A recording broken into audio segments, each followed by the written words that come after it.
বাংলাদেশ ইসলামী ছাত্র শিবিরের সাবেক কেন্দ্রীয় সভাপতি ও জামাতে ইসলামীর কেন্দ্রীয় সহকারী সেক্রেটারি জেনারেল মাওলানা রফিকুল ইসলাম খান বলেছেন, বাংলাদেশের মানুষ এখন সৎ, যোগ্য ও দক্ষ নেতৃত্বের অপেক্ষায় আছে।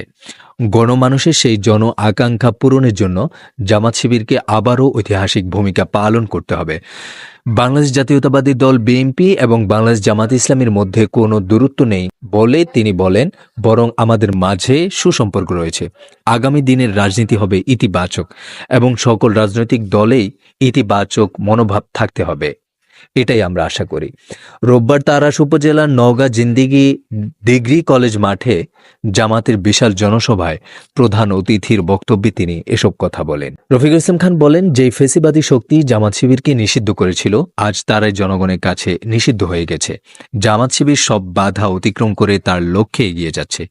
যতই উকিঝুঁকি মারুক, পালিয়ে যাওয়া ফেসিবাদ আর কখনোই দেশে ফিরতে পারবে না। আগামী দিনে এই জাতিকে সৎ, দক্ষ, চাঁদাবাজ মুক্ত নেতৃত্ব উপহার দিতে আপনাদের সামনে এগিয়ে আসতে হবে। আল্লাহ তাআলা ও জনগণ জামাতকে ক্ষমতা দিলে আমরা রাজা না হয়ে জনগণের সেবক হব ইনশাআল্লাহ। এই জমিনে ইসলামের বিজয় পতাকা না ওড়ানো পর্যন্ত যে কোনো ত্যাগ ও কোরবানি দিতে জামাত শিবিরের প্রতিটি নেতাকর্মী সবসময় প্রস্তুত আছে এবং ভবিষ্যতেও থাকবে ইনশাআল্লাহ।